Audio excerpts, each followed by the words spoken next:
রাধে রাধে, আমি জয়। আমার চ্যানেলের নাম হচ্ছে কন্টেন্ট ক্রিয়েটার জয়। সবাই কেমন আছো? এই মুহূর্তে আমি রাজভবনের সামনে রয়েছি, অফিস থেকে বাড়ি ফিরছি, এখন রাতে 10টা। আজকে আজকে আমি অন্য বিষয় নিয়ে কথা বলতে এসেছি। তার কারণ হচ্ছে এই নাম জপের মেশিনটা।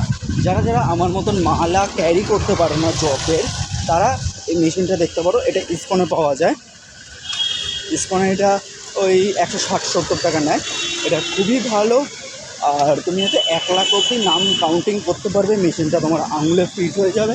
তুমি যদি সবার সামনে যদি না দেখাতে চাও, তুমি এটা এমনিও এইভাবে রাখবে, এইভাবে তোমার কাউন্টিং করা শুরু। এটা দেখতে পারো, খুবই ভালো জিনিস। আর যে কারা কারা কিনেছো অতি অবশ্যই জানিও। ভিডিওটা কেমন লেগেছে, লাইক সাবস্ক্রাইব করতে কেউ ভুলো না। রাধে রাধে।